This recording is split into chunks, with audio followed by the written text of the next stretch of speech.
Bem-vindos de volta, pessoal, ao Neutrality Studies. Hoje, para uma atualização, com o sempre brilhante professor Syed Mohammad Marandi. Professor Marandi, seja bem-vindo de volta. Muito obrigado pelo convite. É um grande prazer. Bom, muito obrigado por voltar a conversar conosco sobre a situação na sua cidade natal, Teherã, ou sobre a situação geral do que está acontecendo. Estamos atualmente numa fase meio estranha. Não é bem paz, mas também não há mais bombardeios, certo? Ou isso não te descreveu com a situação nesse gesto?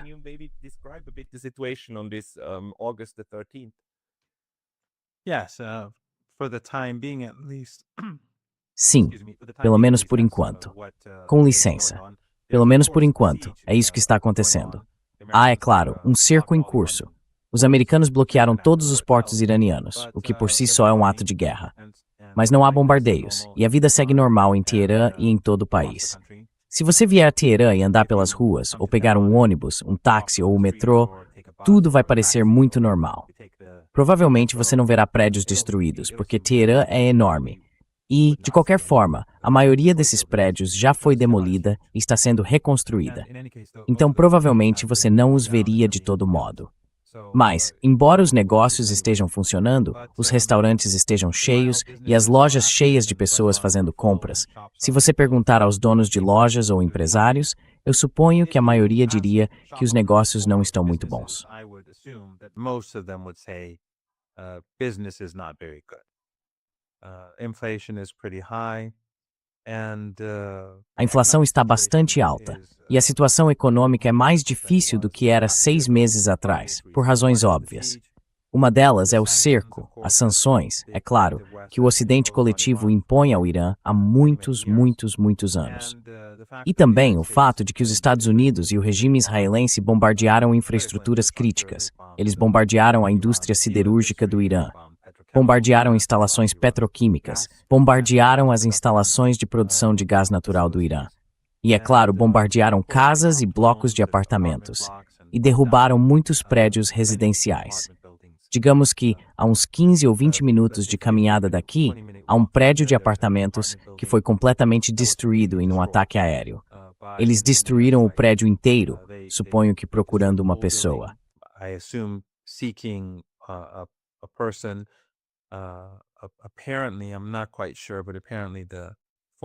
Pelo que parece, não tenho certeza, mas aparentemente o ex-ministro das Relações Exteriores morava lá. Mataram ele e a esposa dele. Mas o prédio inteiro também foi destruído, e vizinhos foram mortos. Então, como você sabe, os danos são extensos. Hospitais, vários hospitais, foram destruídos ou danificados. Nos ataques mais recentes, um hospital infantil de câncer, na cidade de Ahvaz, foi atacado e teve de ser esvaziado. Então, há muitos danos. E ainda assim, se você andar pela cidade, não vai perceber nada disso. Teherã parece uma cidade normal, como qualquer outra. Na verdade, se você vier a Teherã, é uma cidade muito agradável. A prefeitura recolhe o lixo todas as noites. É limpa, é bastante avançada. Não é Xangai, mas entre as cidades que visitei pelo mundo, é uma das melhores. Isso apesar de todas as sanções, da guerra e de tudo mais.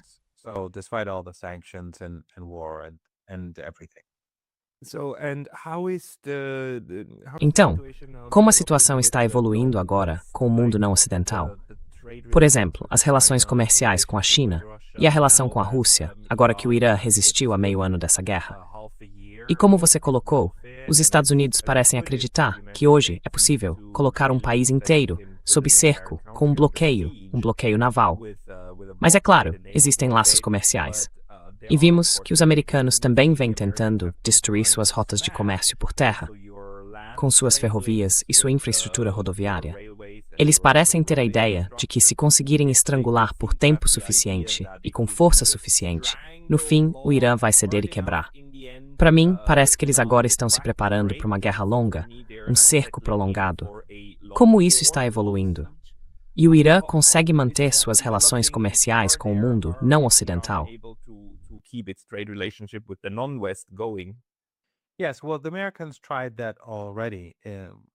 Sim, bem, os americanos já tentaram isso. Depois dos 40 dias de combates, que começaram com Trump exigindo rendição incondicional e, no fim, fracassando, ele teve de aceitar o plano iraniano de 14 pontos como base para as negociações. Aí surgiu outra ideia brilhante na cabeça dele, a guerra de cerco. E ele levou isso adiante por mais de 2 meses. E não funcionou. Estava levando o mundo ao desastre. Então ele aceitou o MOU, o Memorando de Entendimento, e justificou isso dizendo: eu não quero ser um Herbert Hoover. Em outras palavras, eu não quero presidir outra depressão econômica. Então, a guerra de cerco não funcionou bem naquela época, e eu também não acho que vá funcionar bem agora para os Estados Unidos. O Irã, assim como resistiu mais tempo que Trump naquela época, vai resistir mais tempo que ele agora. Acho que o resultado desta guerra, na verdade, foi que o Irã está diversificando suas rotas comerciais.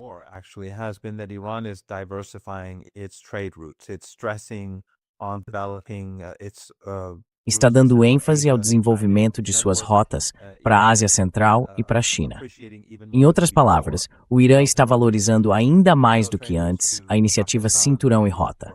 Então estão sendo desenvolvidas rotas comerciais para o Paquistão, ou através do Paquistão, através do Afeganistão, mas também para o Paquistão e o Afeganistão.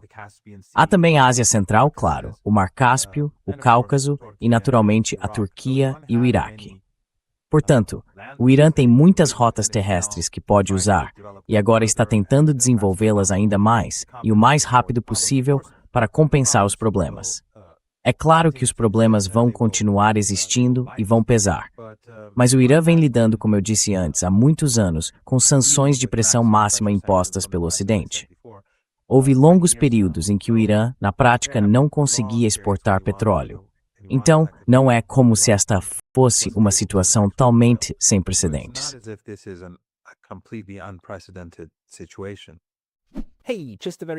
Olá, só um aviso bem rápido. A melhor forma de apoiar esse canal é assinando meu Substack gratuito. Você também pode ajudar com uma assinatura paga por lá ou comprar alguns dos nossos novos produtos em neutralitystudies.com. Os links estão abaixo. Nos vemos por lá.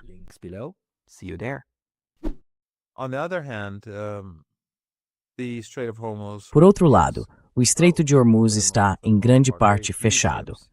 Pouquíssimos navios passam por ali, e é claro, isso está piorando a situação econômica global.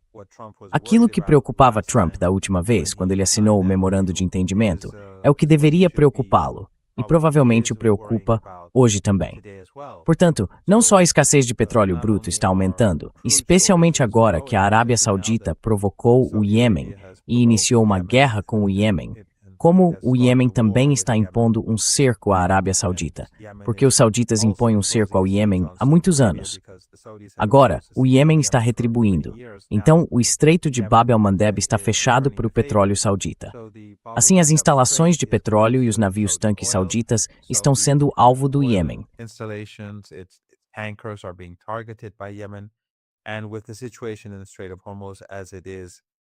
E com a situação no Estreito de Hormuz como está agora, a escassez de petróleo bruto está aumentando. Mas também estão se acumulando faltas de todo tipo de produto: enxofre, hélio, diversos produtos petroquímicos, GNL. Basicamente, a economia global precisa de todo tipo de suprimento vindo da região do Golfo Pérsico, e eles simplesmente não estão mais disponíveis. Os fertilizantes, que alguns dizem que vão provocar fome em partes do mundo no próximo ano, Deus nos livre. Tudo isso está piorando a cada dia. Então, os Estados Unidos, ao impor esse cerco ao Irã, estão impondo um cerco ao mundo, assim como fizeram alguns meses atrás.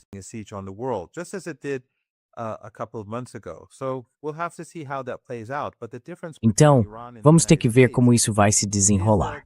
Mas a diferença entre o Irã e os Estados Unidos é que os iranianos estão lutando pela própria sobrevivência. Esta é uma guerra imposta a eles, e eles já viram as intenções dos Estados Unidos.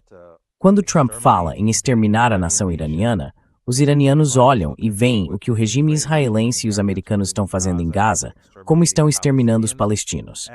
E sabem que, se demonstrarem fraqueza, esses dois regimes, ou lobby sionista nos Estados Unidos, destruirão e dizimarão o Irã. Portanto, a resiliência do povo iraniano. So the resilience of the Iranian people is extraordinary, and it is so E isso também se deve à sua origem cultural, à sua cultura, à sua herança civilizacional, à sua ideologia religiosa particular, como muçulmanos xiitas. Isso os tornou muito resilientes, e vimos isso no funeral, como as pessoas estavam unidas, como se juntaram. Por outro lado, para os americanos, essa é uma guerra por escolha, e os americanos se opõem a esta guerra. Ela não está sendo travada em nome do povo americano. Então não vejo como os Estados Unidos vão conseguir, como o povo americano vai tolerar as dificuldades que virão por causa da escassez e permanecer indiferente. Portanto, acho muito claro que o tempo não está do lado de Trump e que ele não vai vencer esta guerra.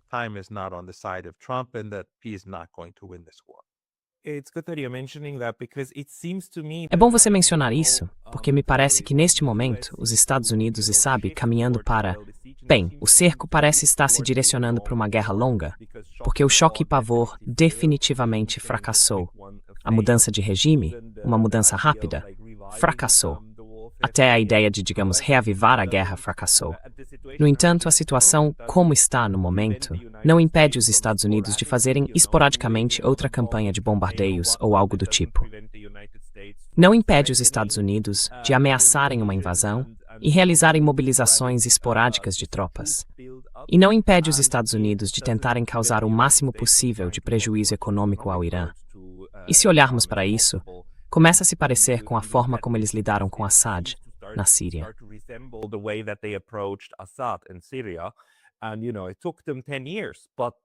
E sabe, eles levaram 10 anos. Mas depois de 10 anos, venceram com a ajuda de seus aliados na região, especialmente a Turquia. E agora, há cerca de 10 dias, vimos como Turquia, Arábia Saudita e Paquistão estão formando algo que as pessoas chamam de aliança, embora eu realmente não ache que seja algo sequer próximo da OTAN. Mas se for alguma coisa, talvez isso sinalize o início da terceirização, certo? Os americanos adoram terceirizar suas guerras. Eles adoram que outras pessoas executem sua política externa por eles, especialmente quando isso prejudica todos na região, exceto Israel, certo? Mas essa estratégia parece estar se formando de novo. O que você acha disso? E qual você acha que é a abordagem do Irã em relação a isso?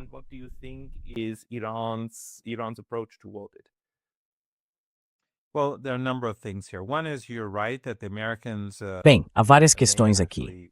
Uma delas é que você tem razão ao dizer que os americanos podem de fato começar a atacar o Irã novamente. As forças americanas na Arábia Saudita, na Jordânia, no Kuwait, no Bahrein, no Catar e nos Emirados Árabes Unidos se concentraram, estão preparadas.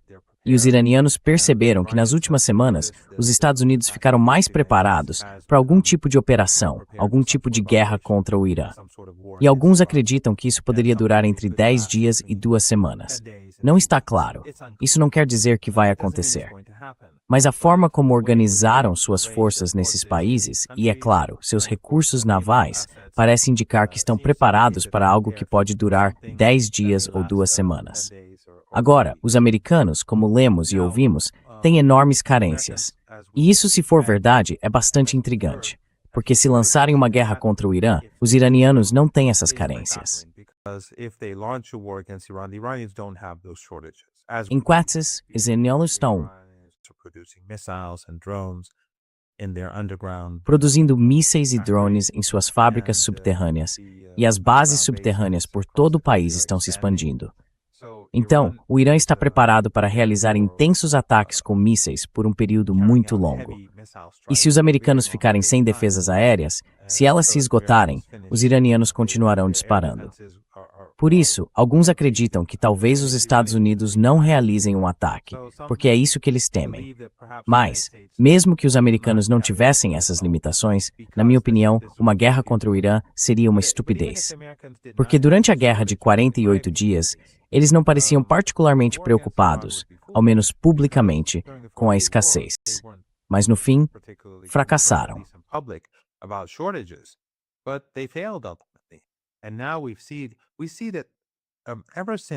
E agora vemos que desde que o Irã começou a disparar mísseis contra o regime israelense, Em retaliação às suas atrocidades de alguns anos atrás, o Irã vem melhorando constantemente sua capacidade de guerra com mísseis e drones. E na Guerra de 12 Dias, foi basicamente isso que os levou à vitória. Mas, durante a Guerra de 40 Dias, embora as forças americanas fossem muito maiores do que as que existiam na Guerra de 12 Dias, o Irã teve um desempenho melhor na Guerra de 40 Dias do que na de 12 Dias. E então, depois que Trump, na prática, rasgou o memorando de entendimento e violou todos os seus artigos, literalmente desde o primeiro dia, e reiniciou a guerra, os iranianos tiveram um desempenho ainda melhor no campo de batalha do que durante a Guerra de 40 Dias.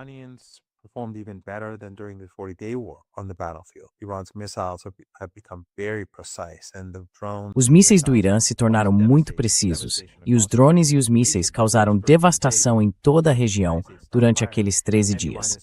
No fim, os Estados Unidos pararam de disparar e os iranianos continuaram atacando os Estados Unidos por mais alguns dias. Então, acho que se os Estados Unidos reiniciarem a guerra, não vai terminar bem para eles. E é por isso que, pessoalmente, acho que não é lógico eles fazerem isso. Mas, por outro lado, é o Trump. E nunca se pode usar a lógica para calcular como o Trump vai se comportar no futuro.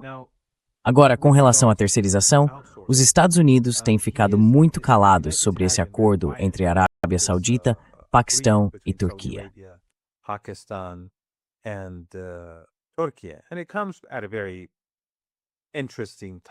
Isso acontece num momento muito interessante, digamos assim, porque eles não criaram esse acordo, essa parceria, essa aliança, esse entendimento, quando o genocídio em Gaza começou.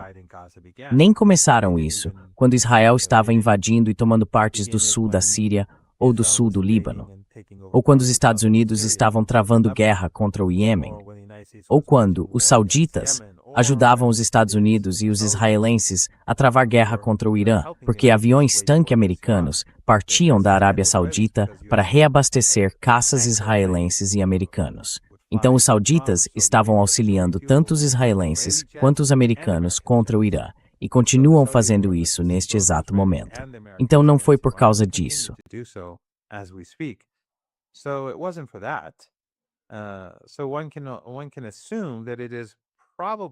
Então pode-se supor que provavelmente seja isso, pelo menos no caso dos sauditas, porque acredito que os sauditas, os paquistaneses e Erdogan têm visões diferentes. Mas acho que no caso da Arábia Saudita, isso tem mais a ver com o Iêmen, tem mais a ver com o Iraque e com a situação que ela criou para si mesma ao atacar o aeroporto de Sanaa, a capital do Iêmen. Depois vimos a retaliação iemenita, que foi bastante devastadora. E a Arábia Saudita é muito vulnerável. E, é claro, depois os sauditas bombardearam o Iraque e os iraquianos disseram que vão retaliar. Então acho que para os sauditas está bastante claro que isso tem a ver com o Iêmen, o Iraque e talvez o Irã. Mas isso não é algo que interesse aos turcos e aos paquistaneses. O Paquistão tem esse tipo de relação com a Arábia Saudita há muitos anos.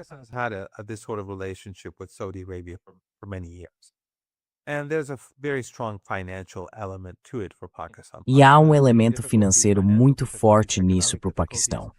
O Paquistão tem muitas dificuldades financeiras, econômicas, tem problemas internos. O ex-primeiro-ministro foi destituído e preso. Eles têm problemas sérios com o Afeganistão e, claro, com a Índia. Então o Paquistão enfrenta muitos desafios. A Turquia, por outro lado, quer expandir sua influência, mas também quer vender armas para a Arábia Saudita. Quero dizer, há vários motivos. Mas no fim das contas, esses três países não vão formar uma aliança trilateral contra os países vizinhos. E sem dúvida, isso não tem como alvo o regime israelense, embora alguns gostariam de pensar assim. Mas não é o caso. Caso contrário, os Estados Unidos teria havido muito barulho vindo de Washington a esse respeito.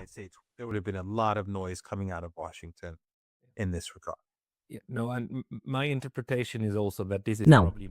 A minha interpretação também é que isso provavelmente é mais um acordo comercial e de cooperação militar do que uma aliança propriamente dita. Porque, curiosamente, eles nunca publicaram o texto do documento. Certo. Eles continuam dizendo, sim, fizemos isso, mas nenhum deles publicou o texto de fato. Então você também concordaria que o Irã não vê isso realmente como algo que mude o jogo na região? Ou você ouviu vozes dizendo que isso vai afetar a estratégia do Irã em relação ao Conselho de Cooperação do Golfo? No, no, it won't. It won't impact Iran. And Iran's Não, relationship não with, vai. Não vai afetar o Irã. E a relação do Irã com a Turquia e sua relação com o Paquistão é exatamente como era 6 meses atrás, 8 meses atrás, 10 meses atrás. E a relação dele com a Turquia é ruim, como tradicionalmente tem sido nos últimos anos. Ironicamente, Mohammed bin Salman, em alguns aspectos, poderia ter sido muito melhor para o Irã, porque ele não promove o wahhabismo nem a ideologia takfiri dos salafistas e dos wahhabitas. E isso sempre foi algo bom, porque a Arábia Saudita vem promovendo essas ideologias mais do que qualquer outro país nas últimas décadas. Em anos mais recentes, o Catar tem feito grande parte do financiamento, e Erdogan e o Catar vêm trabalhando juntos para usar o ISIS, Al-Qaeda e outros grupos desse tipo.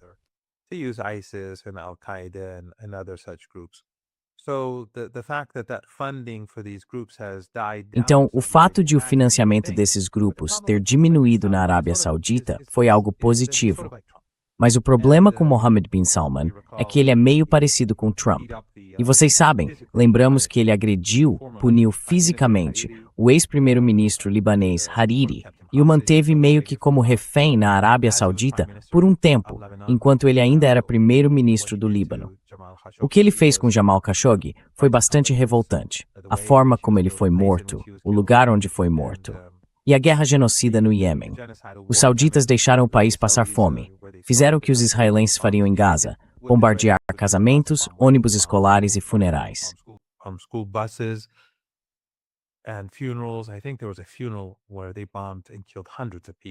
Acho que houve um funeral que eles bombardearam e num único ataque aéreo mataram centenas de pessoas. E sabe, eles deixaram o país passar fome. Bloquearam o Mar Vermelho para a entrada de alimentos e remédios com a ajuda de outros países da região, dos americanos e do Ocidente. Eles impediam, jogavam remédios no mar, remédios que estavam chegando, sabe, que as pessoas tentavam contrabandear para dentro do país. Então sitiaram o Catar, junto com os Emirados. Isso dividiu a Península Arábica e criou muitas dificuldades. Então, para dizer o mínimo, ele não tem sido um líder muito sábio. Mas para o Irã, sempre foi algo positivo que ele não apoiasse esses grupos, por suas próprias razões.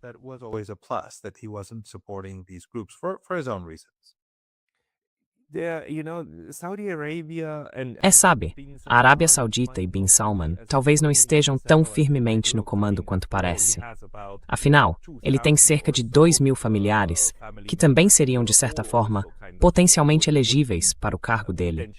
E ele precisou usar a força no passado para extorquí-los, para se colocar no poder e também para afastar basicamente o primo dele que estava na linha de sucessão. Você acha que o Irã também está olhando para isso? E, no geral, sua avaliação é que o Irã atualmente preferiria ficar com o diabo, que conhece? Ou você acha que uma Arábia Saudita potencialmente instável, ou uma turbulência política na Arábia Saudita, poderia ser mais benéfica para o Irã?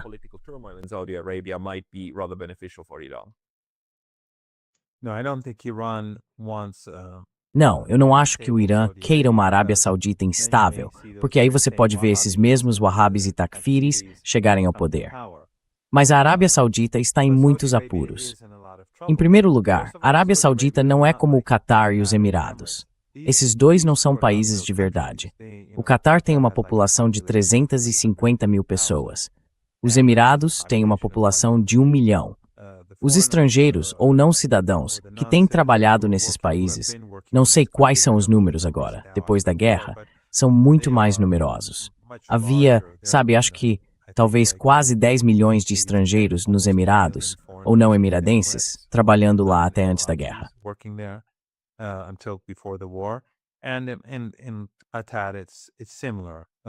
E no Catar é parecido. Há uma população muito maior do que a de cidadãos catarianos trabalhando lá, ou pelo menos trabalhando lá até recentemente. Mas eles têm muita riqueza em petróleo e gás. A Arábia Saudita tem muita riqueza em petróleo, mas a população é muito, muito maior. E o país também é muito maior. E os sauditas cometeram muitos erros insensatos. Um deles, claro, é o fato de tantos príncipes estarem tirando dinheiro dos recursos do país. Quer dizer, eles vêm tirando riqueza do orçamento do país, da sua riqueza petrolífera. Gastaram centenas de bilhões de dólares na guerra genocida contra o Iêmen.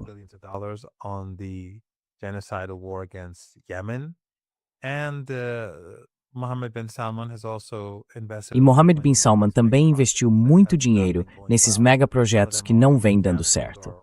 Alguns foram cancelados ou estão quase sendo cancelados, como o The Line. Então, a situação financeira da Arábia Saudita não é tão boa assim, porque isso consome uma enorme quantidade de dinheiro. O país gasta muito, mas não está ganhando muito dinheiro.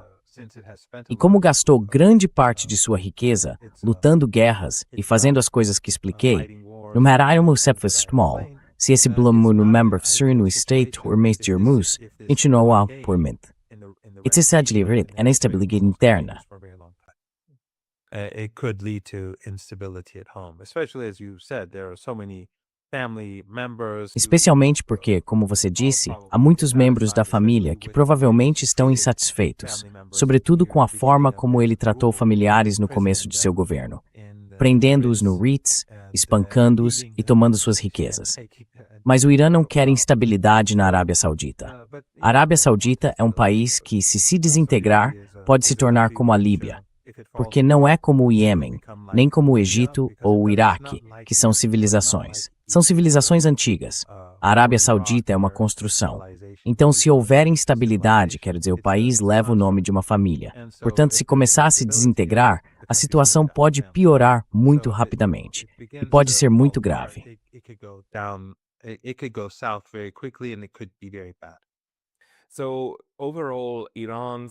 Então, de modo geral, você diria que a abordagem do Irã é mais no sentido de não tentar criar ainda mais instabilidade na região. Mas qual você diria que é a estratégia de longo prazo para enfrentar a pressão que os Estados Unidos continuam impondo e com a qual os europeus estão ajudando? E há uma coisa sobre a qual eu me pergunto há muito tempo. Por que o Irã aparentemente não está desenvolvendo mísseis balísticos de longo alcance? Ou até mesmo mísseis balísticos intercontinentais? Sabe, no começo da guerra, houve essa conversa sobre se o Irã tinha conseguido atingir Diego Garcia, o que acabou se revelando notícia falsa. Isso simplesmente não aconteceu. Mas a questão é, por que o Irã não está tentando criar armas para atingir os Estados Unidos, onde isso lhes causaria ainda mais dano? Quer dizer, se o Irã fosse capaz de atingir Diego Garcia, isso realmente mudaria o jogo de novo.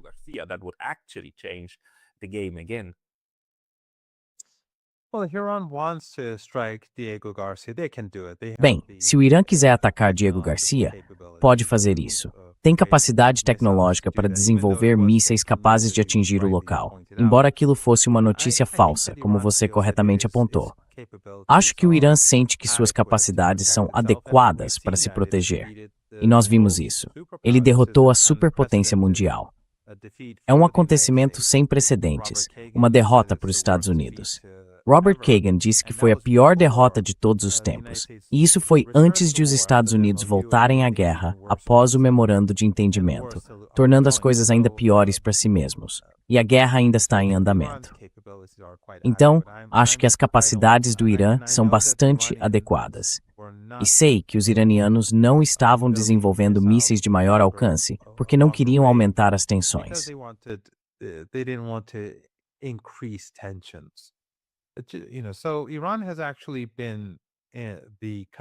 Então, na verdade, o Irã tem sido o país que agiu como adulto na sala, ao contrário dos americanos e dos europeus. Para que os europeus não fossem provocados, os iranianos, o Ayatollah Khamenei, impuseram um limite ao alcance dos mísseis. Mas a Europa é fraca. É obediente aos Estados Unidos. Claro, não é uma ameaça ao Irã, porque simplesmente é incapaz de fazer qualquer coisa. E está se tornando cada vez mais irrelevante. Para o Irã, a Europa agora é quase completamente irrelevante. Quer dizer, o declínio da Europa é bastante extraordinário. Falamos sobre o declínio do Império dos Estados Unidos. Mas o declínio da Europa, acho eu, está acontecendo muito mais rápido do que o dos Estados Unidos. Eu me lembro de 2003, quando o Conselho de Segurança da ONU debatia a guerra no Iraque e os franceses se mantinham firmes na oposição à guerra. They were steadfast in opposing the war. That era has long passed. It seems Essa like era já passou há muito tempo. Agora parece que foi há 100 anos. Então, hoje vemos os europeus basicamente se destruindo em benefício dos americanos, seja na Ucrânia, seja em relação ao Irã. Quer dizer, é muito interessante.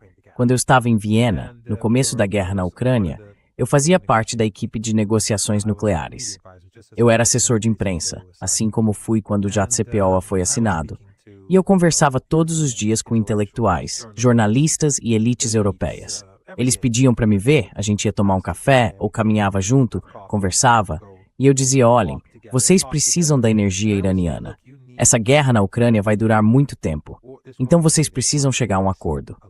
E eu dizia que o inverno europeu estava se aproximando.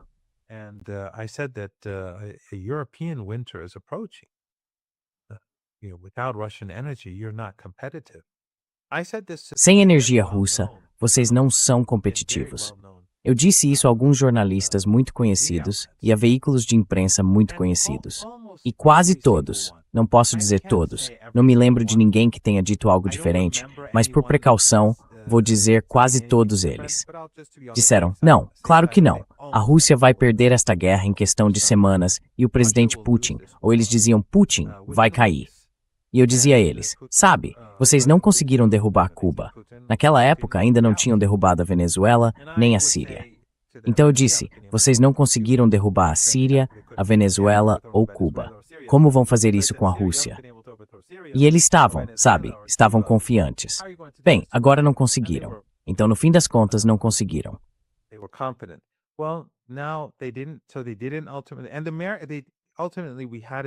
E no fim das contas, havia um texto, e os americanos não concordaram com ele. Os europeus concordaram com o texto, com o Irã, sobre um acordo nuclear.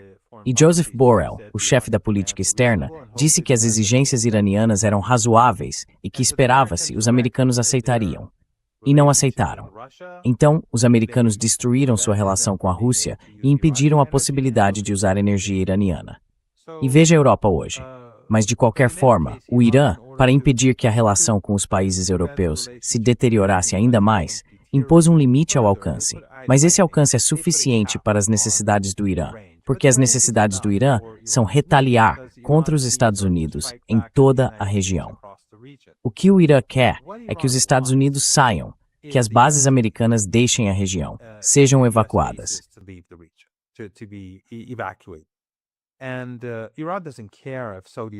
E o Irã não se importa se a Arábia Saudita, os Emirados ou o Kuwait têm as melhores relações com os Estados Unidos e se fazem todo o seu comércio com a América. Mas o Irã não quer nenhuma base ali, em nenhum lugar perto dele. Então essa é a principal prioridade do Irã. E vimos que o Irã efetivamente conseguiu isso. Quase todas as bases dos Estados Unidos ao redor do Irã foram destruídas. Então, embora não esteja claro o que vai acontecer nos próximos meses e anos, o principal objetivo do Irã é garantir que isso não seja mais uma ameaça. E, infelizmente, a Arábia Saudita e esses outros países fizeram parte da guerra. Fora isso, o Irã não começou a guerra, o Irã não escalou a guerra. Mas esses países não só facilitaram a guerra contra o Irã, como há algo que eu não sei se você ou seu público sabem.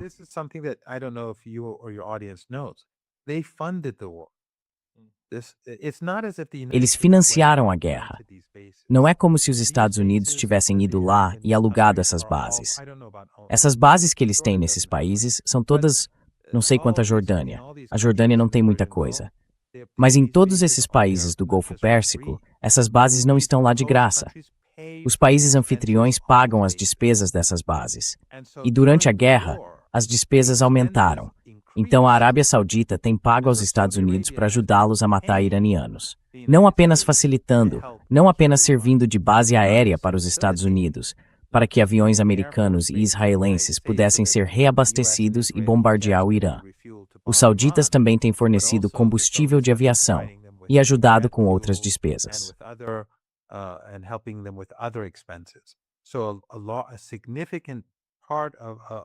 Então, uma parte significativa do peso recai sobre os ombros desses regimes, e isso também custa caro. Esse é um dos problemas que a Arábia Saudita enfrenta, entre os outros problemas que expliquei antes.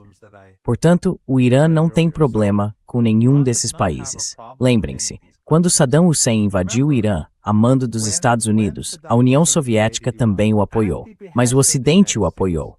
E o Ocidente incentivou a guerra. Deram a ele tudo, inclusive armas químicas. Eu sobrevivi a 2 ataques químicos.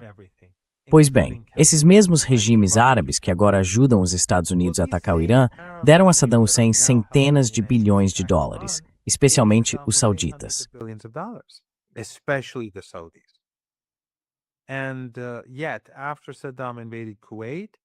E ainda assim, depois que Saddam invadiu o Kuwait, esses países buscaram uma reaproximação com o Irã, e o Irã aceitou.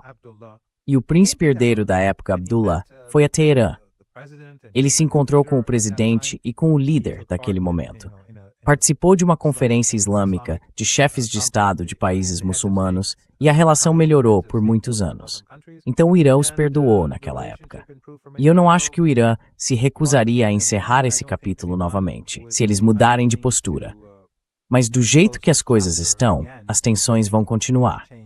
E eu acredito que existe a possibilidade de esses regimes da Península Arábica entrarem em colapso, se isso continuar por muito tempo.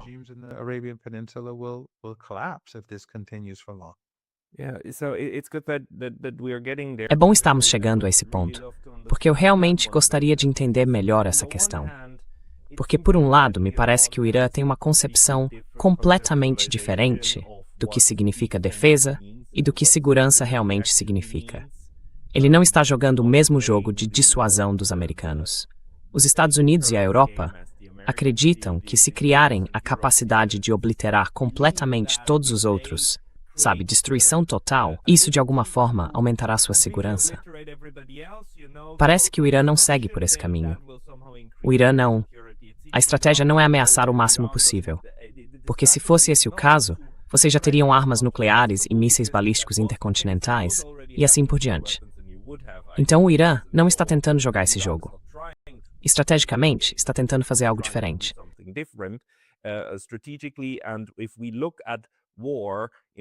Se analisarmos a guerra no sentido clausewitziano, como política por outros meios, também me parece que o Irã meio que desistiu de tentar convencer os Estados Unidos de qualquer coisa, mas está tentando convencer os Estados do Golfo a mudarem de postura, certo? Então você poderia falar um pouco sobre isso? Até que ponto o Irã está realmente conseguindo chegar aos Estados do Golfo e dizer algo como: pessoal, vocês precisam mudar isso. Precisam ser neutros. Não podem apoiar os americanos. Não precisam ser nossos melhores amigos, mas precisam deixar de ser uma ameaça para nós. Porque se olharmos para um caso, acho que o mais próximo que existe é Omã. Não é uma relação de amizade íntima, mas certamente há negociações, certo? E talvez se esteja chegando a um ponto em que com Omã algum acordo seja possível. Você pode falar sobre isso?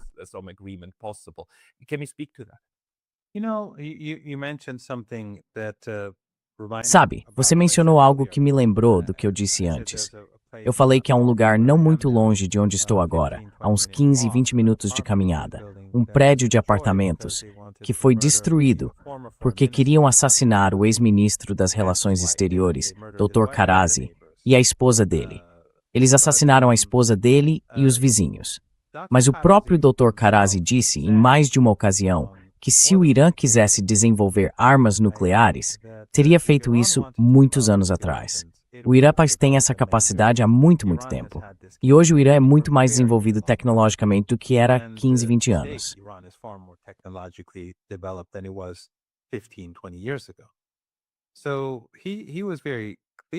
Então ele foi muito claro sobre isso, e o Irã não fez isso. Portanto, a doutrina de defesa do Irã nunca foi produzir armas nucleares. O Irã as considera imorais. Aliás, como você sabe, durante a guerra, quando a Alemanha e o Ocidente davam armas químicas a Saddam Hussein para usar contra pessoas como eu, o Ayatollah Khomeini, líder da Revolução, o primeiro líder da Revolução e da República Islâmica, proibiu que o Irã produzisse armas químicas.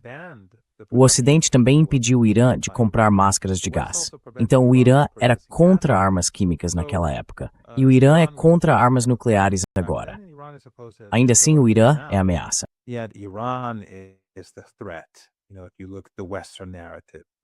Sabe, se você olhar para a narrativa ocidental, eles têm armas nucleares, já usaram armas nucleares, ajudaram a usar armas químicas contra outros países como o Irã. Mas o Irã é a ameaça. E há a questão dos mísseis que você levantou. Eles têm mísseis capazes de atingir qualquer lugar do mundo. Têm ogivas nucleares. Mas o Irã se absteve intencionalmente de produzir mísseis que ultrapassem um certo alcance, limitado à nossa própria região, para a proteção militar do Irã. Então, quem é o ator responsável? É como a questão dos direitos humanos, que é apenas uma história fabricada. Vimos os funerais no Irã. Dezenas de milhões de pessoas participaram.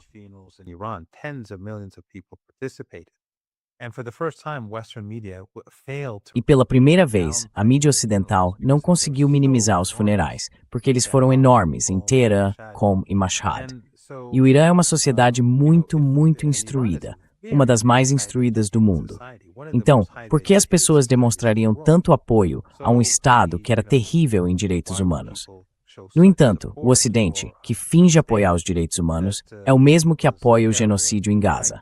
Apoiaram o ataque dos Estados Unidos ao Irã, o ataque israelense ao Irã e assim por diante.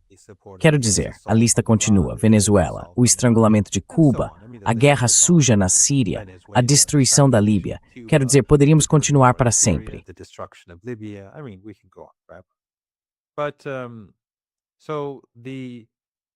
Mas os iranianos têm sido muito responsáveis.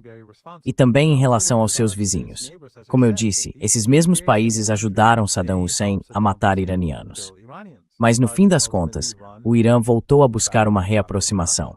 Só que mais uma vez, eles começaram a apoiar grupos wahhabitas, iniciando guerras sujas na Síria, no Iraque, no Afeganistão e assim por diante. Voltando ao que eu disse sobre Mohammed bin Salman ser, nesse aspecto, um pouco melhor, o Catar substituiu a Arábia Saudita. Mas, de qualquer forma, o Irã vem conversando diretamente com esses países. Em alguns casos, houve mais progresso, em outros, menos. Mas no fim do dia, Pascal, esses não são países independentes. Eles estão ligados aos Estados Unidos. E foram os Estados Unidos que colocaram essas famílias no poder.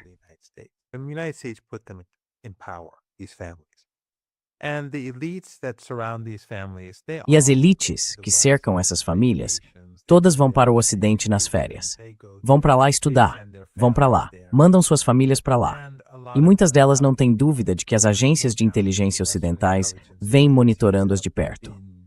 Os Epsteins do mundo têm todo tipo de material comprometedor sobre essas pessoas, sobre esses príncipes, sobre essas elites. Então, aconteça o que acontecer, você verá que, enquanto o mundo se afasta do Ocidente e vemos a ascensão dos BRICS e da Organização de Cooperação de Xangai, não vemos nada parecido nesta região. Eles estão todos voltados para isso.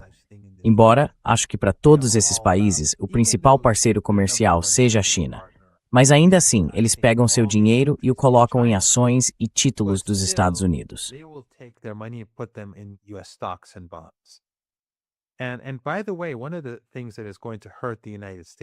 E a propósito, uma das coisas que vão prejudicar os Estados Unidos é por causa desta guerra.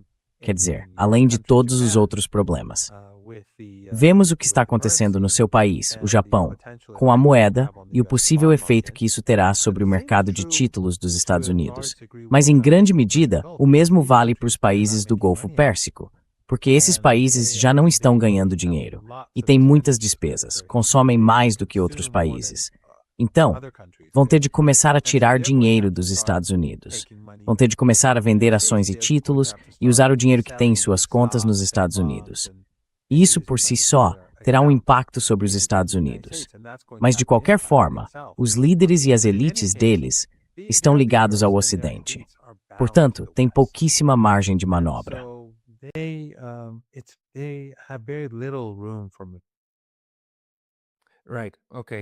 Certo, entendi. Então você não vê muitas chances de eles mudarem rapidamente. Mas nesse caso, o Irã vai continuar trabalhando para tentar eliminar a ameaça na sua região. Yes, I think that as the United States declines, Sim, eu acho que à medida que os Estados Unidos declinam, esses países, se permanecerem estáveis, terão de repensar sua política externa. Isso vai ser inevitável, porque os Estados Unidos estão deixando claro que não têm capacidade de manter a hegemonia que tinham no passado. Para mim, é mais ou menos como, eu disse isso ontem a alguém, o imperador que está nu. Chegamos ao ponto em que todos veem que os Estados Unidos estão nus. Where everyone sees that the United States is naked. But no, there's not, no one has yet. Mas ninguém ainda, aquela criancinha que disse, mãe, mamãe, ele não está vestindo nada. Depois começam os murmúrios, e todo mundo reconhece o que sabe, mas não quer dizer isso em voz alta. O mundo ainda é, em grande medida, intimidado pelos Estados Unidos. Ameaças são feitas contra Cuba e outros lugares. Mas acho que estamos chegando a um ponto em que vai ficar cada vez mais evidente que os Estados Unidos não podem sustentar isso. E então, alguns desses regimes terão que afundar ou terão que aprender a nadar.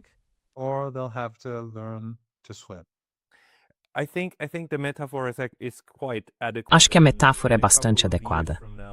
E daqui a alguns anos, talvez possamos olhar para o que o Irã conseguiu fazer, para como conseguiu resistir ao ataque. E aquela foi a figura apontando e dizendo algo como, você não tem roupa. E agora todo mundo olha um para o outro, tentando verificar se todos estão vendo a mesma coisa ou não. Mas de qualquer forma, vai levar mais algum tempo para isso se esclarecer.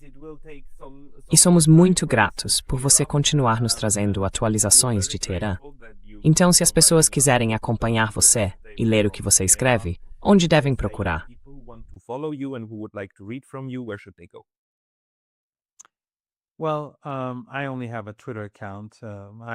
Bem, eu só tenho uma conta no Twitter.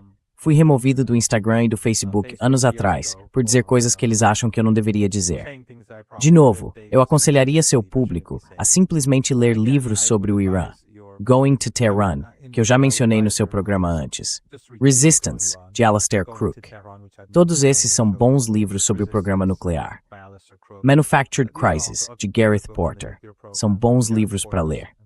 E não foram escritos por iranianos, terroristas, extremistas ou pessoas perigosas como eu.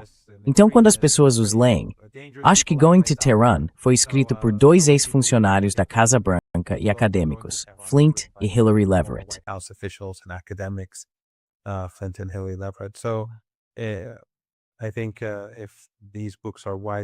Acho que se esses livros forem amplamente lidos, as pessoas poderão convencer mais facilmente o público ocidental dos méritos desses livros e do que está escrito neles.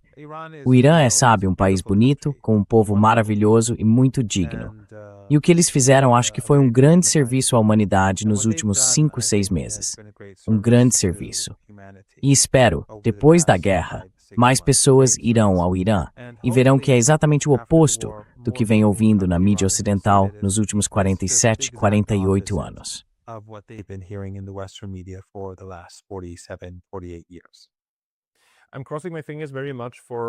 Estou torcendo muito para que haja mais turismo, e muito mais turismo, em Teherã. O turismo é algo ótimo. Qualquer tipo de conexão entre pessoas é algo maravilhoso. Muito obrigado também por encerrar com isso. Professor Sayed Mohammad Marandi, muito obrigado pelo seu tempo hoje. Obrigado, Pascal. É sempre um prazer.